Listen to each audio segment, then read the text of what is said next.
Hi friends, welcome to our channel. Friends, ఈరోజు వీడియోలో చాలా హెల్తీ అండ్ టేస్టీగా మనం ఒమేగా 3 ఫ్యాటీ యాసిడ్స్ ఎక్కువగా ఉన్న ఫ్లాక్ సీడ్స్తో లడ్డు, అలాగే దాంతోపాటు పీనట్స్, నువ్వులు, ఇంకా మనకి ఈ సన్ఫ్లవర్ గింజలు ఉంటాయి కదా, వాటి కాంబినేషన్లో లడ్డూనైతే ప్రిపేర్ చేస్తున్నాము. ఫస్ట్ అయితే ఏ విధంగా చేయాలో చూసేద్దాం. ఇక్కడ నేను ఈ కప్తో 1 కప్ వరకు పల్లీలని వేయించి ఇలా పొట్టు తీసి మిక్సీలోకి అయితే వేసుకుంటున్నాను.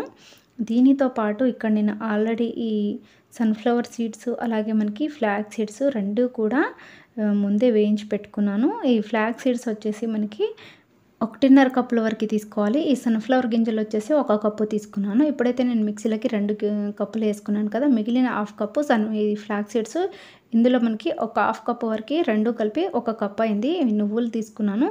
ఈ రెండింటిని కూడా వేయించినవే, ఇవి నేను సైడ్కి పెట్టుకుంటున్నాను లాస్ట్లో పైన చల్లుకోవడం కోసం. ఇప్పుడైతే నేను మిక్సీలో వేసుకున్న వాటిని ఈ విధంగా గ్రైండ్ చేసి పక్కన పెట్టుకుంటున్నాను. ఇలా కొంచెం కచ్చాపచ్చగా ఉండే విధంగానే గ్రైండ్ చేసుకోండి. మరీ ఫైన్ పేస్ట్లా గ్రైండ్ చేసుకుంటే మనకి మెత్తగా వస్తుంది లడ్డు అనేది. ఇప్పుడైతే నేను పాకం కోసం బెల్లం తురుము, అలాగే షుగర్ని యూజ్ చేస్తున్నాను. ఇక్కడ నేను 4 కప్పులు తీసుకున్నాను కాబట్టి దానికి సరిపడా 1.5 వరకు బెల్లం తురుము, అలాగే హాఫ్ కప్ వరకు షుగర్ని వేసుకుంటున్నాను. ఎందుకంటే నాకు బెల్లం కొంచెం తక్కువ పడ్డది కాబట్టి షుగర్ని అయితే వేస్తున్నాను. మీకు బెల్లం కనుక సరిపడా ఉంటే బెల్లంని యూజ్ చేసుకోవచ్చు. ఇప్పుడు ఇందులో హాఫ్ కప్పు నీళ్ళని వేసుకొని ఈ విధంగా బెల్లం అంతా కరిగిన తర్వాత నేను ఫస్ట్ అయితే ఈ విధంగా నేను ఈ బెల్లం పాకంని వడకట్టేసుకుంటున్నాను. ఎందుకంటే మనకి ఇందులో రాళ్ళు అనేవి ఉంటాయి, చిన్న చిన్న ఇసుకలు, కాబట్టి ఈ విధంగా వడకట్టేసిన తర్వాత మళ్ళీ ఇదే కడాయిని క్లీన్ చేసుకొని ఇందులో మనం ఈ పాకాన్ని అయితే వేసేసుకుంటున్నాను. ఇక్కడ మీరు నీళ్ళు కొంచెం వేస్తేనే మనకి పాకం అనేది ఈ విధంగా వడకట్టుకోవడానికి వస్తుంది. హాఫ్ కప్పు మాత్రమే వేయాలి, ఎక్కువ వేయకూడదు. ఈ విధంగా కొంచెం సేపు ఉడికిన తర్వాత మనకి ఇలా లేత తీగ పాకం అనేది రావాలి. 2 వేళ్ళ మధ్య పట్టుకొని చూస్తే మనకి ఇలా సన్నని లేత తీగ లాగా వస్తే మనకి పాకం అనేది రెడీ అయినట్టు. ఇందులో కొంచెం ఇలాచి పౌడర్ వేసేసి ఆ తర్వాత నేను ఒక చిన్న సైజ్ మనకి కొబ్బరి తురుము ఉంటుంది కదా, కొబ్బరి కుడకలు, ఆ రెండింటిని నేను తురిమి పక్కన పెట్టుకున్నాను. వాటిని అయితే ఈ విధంగా నేను పాకంలో వేసుకున్నాను.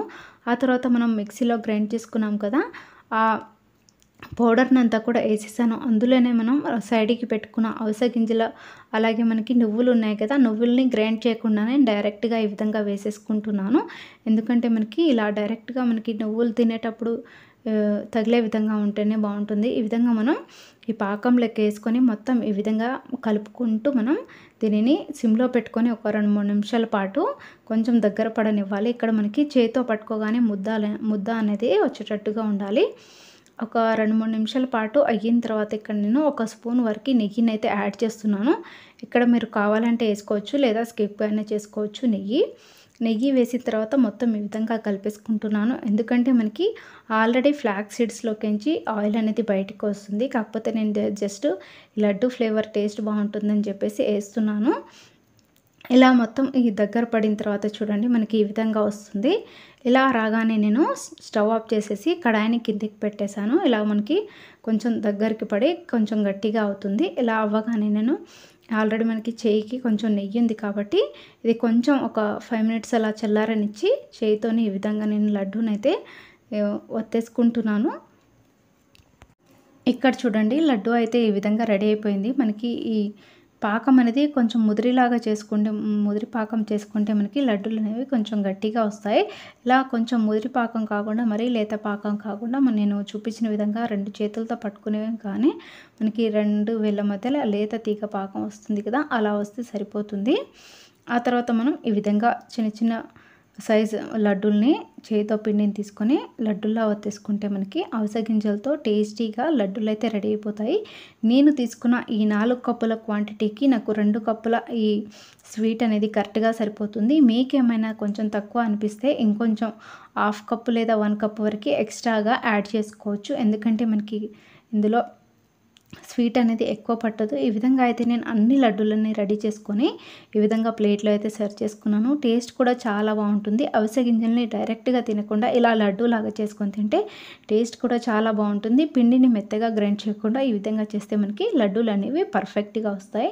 చూస్తారు కదా, పల్లీలు అలాగే ఫ్లాక్ సీడ్స్ కాంబినేషన్లో లడ్డూ రెడీ. మీరు కూడా తప్పకుండా ట్రై చేయండి. హెల్త్కి చాలా మంచిది. రోజు కనుక ఒకటి తీసుకుంటే వెయిట్ పెరగాలనుకున్నా కూడా మీరు వెయిట్ అనేది పెరగదు. మనకి బలం కూడా చాలా ఇది ఇక్కడ నేను వీడియోలో చూపించిన వాటితో పాటు ఇంకా వేరే ఏదైనా కూడా యాడ్ చేసుకొని లడ్డూని ప్రిపేర్ చేసుకోవచ్చు. ఇలా చేసి కనుక వారం రోజుల పాటు ఫ్రిడ్జ్లో వేయకుండానే మనం బయటనే స్టోర్ చేసుకోవచ్చు ఫ్రెండ్స్. వీడియో నచ్చితే తప్పకుండా లైక్ చేసి షేర్ చేసి మా ఛానల్ని సబ్స్క్రైబ్ చేయండి.